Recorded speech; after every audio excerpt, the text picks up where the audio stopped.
रिद्धि सिद्धि ज्योतिष केंद्र में आपका बहुत बहुत स्वागत है। मैं मोहनलाल अग्निहोत्री।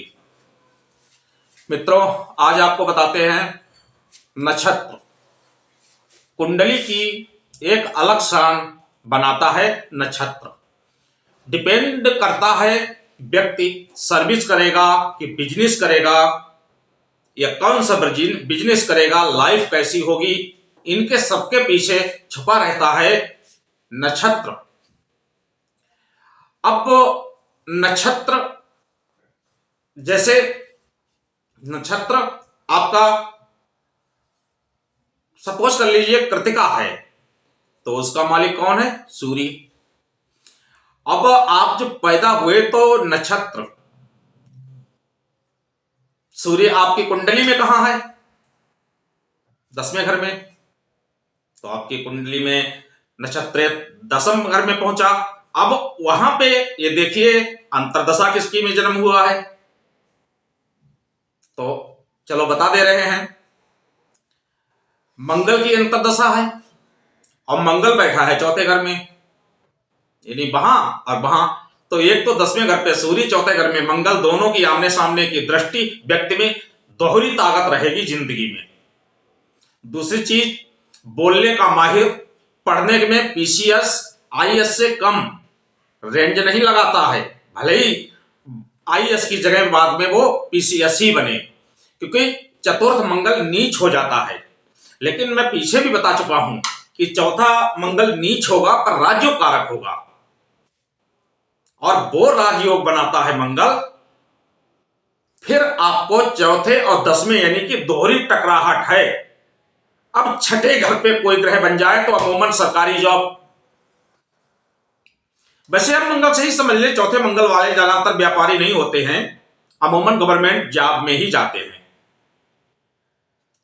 तो अब नक्षत्र रोहिणी है, रोहिणी नक्षत्र है और चंद्रमा का नक्षत्र है।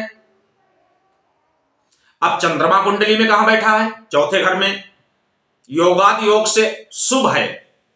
अरे फिर तो आपके बंगला, गाड़ी, मकान बल्ले बल्ले हो ही जाएगी। 3 गाड़ियां होंगी, फैक्ट्रियां होंगी। ये देता है चौथे घर का चंद्रमा, शुभ। अब चंद्रमा की अंतरदशा कौन सी? जिस समय आप पैदा हुए, मान लो राहु। अब राहु की चंद्रमा के नक्षत्र में और राहु की अंतरदशा में पैदा हुए, तो चंद्रमा और राहु दोनों ग्रहण बना के यहां पे गलत, लेकिन नहीं, यहां पे चंद्रमा और राहु दोनों मित्र हो जाएंगे। चंद्रमा बैठा है पता लगा चौथे घर में और राहु बैठ गया छठे घर में, तो अमूमन जब भी कभी राहु चलेगा या चंद्रमा चलेगा या उनकी अंतरदशा प्रत्यंतरदशा आएगी तो जलवा ही जलवा दिखाएगा। यहां पे आप भूल ये मत करना कि फिर चंद्रमा से वो संबंध रखता है तो ग्रहण बन जाएगा। नहीं नहीं नहीं नहीं। अब यही चंद्रमा चौथे घर में ना होके 5वें घर में हो जाए, सोच विचार करके व्यक्ति की खोपड़ी खराबी होती रहती है। चलेगा, दौड़ेगा, भागेगा पर पास कहीं नहीं विचरेगी। अब चंद्रमा 5वें घर में हो, कुंडली का 9वां और 11वां घर, कोई भी ग्रह हो, अमूमन यही चंद्रमा आपके लिए हीरा बन जाएगा। तो इसलिए नक्षत्र की बड़ी भारी भूमिका पड़ती है। अब नक्षत्र, कुछ लोग की कुंडली नहीं है तो फिर उनका टाइम टेबल देके निकाला जाता है। तो इसलिए नक्षत्र, एक चीज और कहूंगा कि बृहस्पति के नक्षत्र में आप पैदा हो गए और बृहस्पति आपकी बैठी है लगन में, अंतरदशा आपकी बुध की है, तो फिर बृहस्पति को ज्यादा अच्छा मत मानिए, क्योंकि बृहस्पति जिसका उच्च का होगा तो यहां रुकेगा ही नहीं, सीधे पहाड़ों में चला जाएगा। और बृहस्पति जिसका खराब होगा तो पैसा वही पैदा करेगा, क्योंकि बृहस्पति खराब वाले ही लोग चतुराई से, और अच्छे वाले लोग तो झूठ नहीं बोल पाएंगे, भगवान से उसकी मतलब वो लगी रहेगी रट, और बस उन्हें ऊपर ही दिखेगा, वो निकल लेंगे थे। और जब बृहस्पति में थोड़ा पाप प्रभाव है तभी तो आप लंक लगा पाएंगे। इसीलिए सीबीआई सीआईडी वगैरह बढ़ती है, लोगों के घर में बहुत बहुत पैसे बरामद किए जाते हैं, क्योंकि बृहस्पति खराब होकर पैसा बहुत पैदा करवाता है, नाजायज भी पैसा पैदा करवाता है। तो ये तो हमने बता दिया है कि बृहस्पति कभी ज्यादा शुभ होता भी नहीं है, और जब शुभ बहुत हो जाए तो वो आपकी नजर में आएगा ही नहीं, सीधे चला जाएगा। दूसरे नंबर पे बृहस्पति कहीं अगर चौथे घर में पहुंच गया और चंद्रमा भी बाई चांस उसी घर में बैठा है तो गजकेसरी योग बनेगा और शुभ बने। कभी कभी गजकेसरी योग भी हट जाता है, गलत प्रभाव देने लगता है, तो फिर तो व्यक्ति की फैक्टरियां सारी चीज, यानी गजकेसरी योग का तो बहुत बड़ा महत्व है।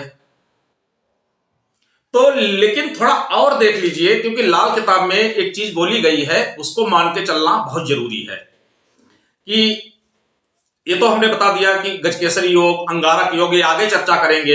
एक चीज मैं मोस्टली कहना चाहूंगा कि जिसकी कुंडली में